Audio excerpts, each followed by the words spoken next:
Good morning, my neighbours!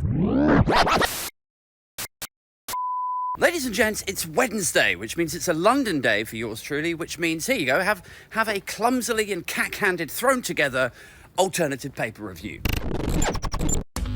First up to The Guardian this morning, who revealed that Rishi Sunak pre-agreed the release of violent offenders before he left office. In fact, it was just a matter of days before he begrudgingly announced that general election. So you draw your own conclusions. To me, I feel like somebody shopped him a load of papers, studies, stats, and they were like, yeah, look, jails are no joke.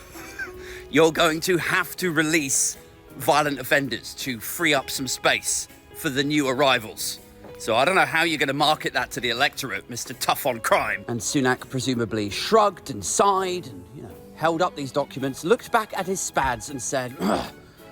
I mean, there's really no way around this, is there? Unless we're going to construct a load of knighting jails, or Bibi Stockholms, or maybe fly the new arrivals off to Rwanda, or bow to people like Neanderthal when they bang on about bringing back the death penalty. That would free up a few cells. So instead he went, let's get the election out of the way. We'll probably lose, and then it'll be Labour's problem, won't it? I mean, this is what winds me up about UK politics, is you would expect now the investigative journalists of, GB News, The Telegraph, The Sun, whoever, right? Traditional reporters would be all over this breaking news story. But they won't be, will they?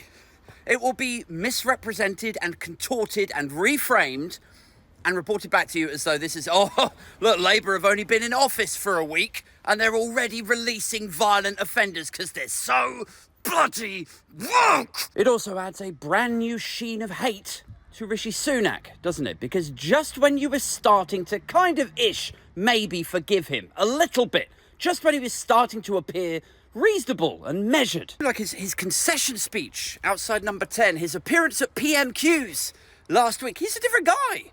He's quite charming, he's reasonable, he doesn't sound like he's, amped up on culture war rhetoric.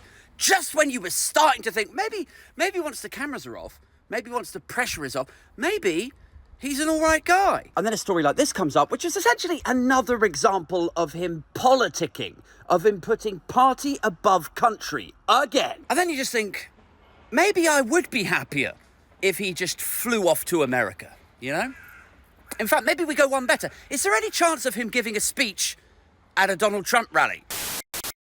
Speaking of Donald Trump, it's all coming up Donald at the moment. Not only are all of these criminal trials collapsing, not only did he survive that assassination attempt, but he's also been able to secure the support of very difficult to win over, hugely principled and gigantically popular Boris Johnson.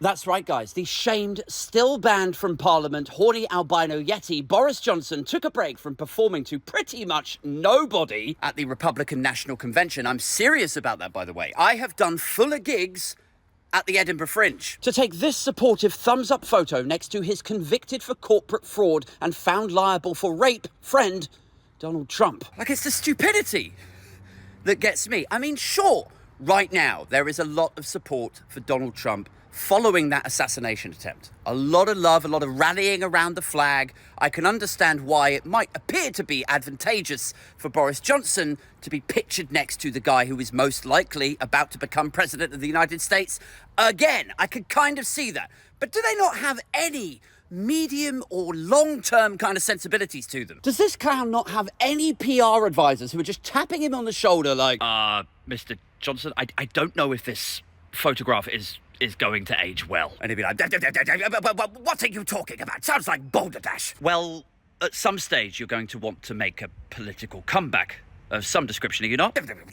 Absolutely, that's for ding-dally sure. Right, well, how do you think it's going to come off if after he was found guilty in civil and criminal trials, you're stood there next to him with your thumbs up, stood next to a rapist and fraudster? Well, maybe it's maybe it's an example of him being able to turn his life around. Yes, he had some legal troubles at the start, but now just look at him go. Right, yeah, I can see this is not gonna work, is it? Oh, look, somebody's blonde 27-year-old assistant. Oh, that's my calling card.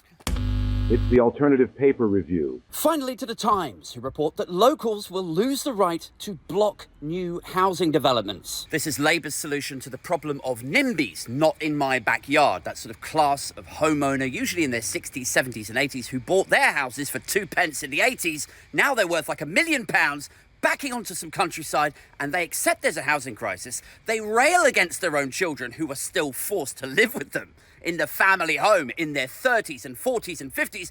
But whenever anyone suggests any new housing developments near them, they're like, oh, I'm not sure that they would really fit in here. We have a set of badgers over there. We couldn't possibly de-house the badgers. So yes, I don't suppose it will surprise any of you to hear that I am broadly supportive of this. I think we should build more homes, even if it does piss off a few NIMBYs. But never ever forget, right, the crux of this story is always that conservative homeowners, like that whole NIMBY class, to people like them, badgers have more of a right to a home than you. See you all tomorrow.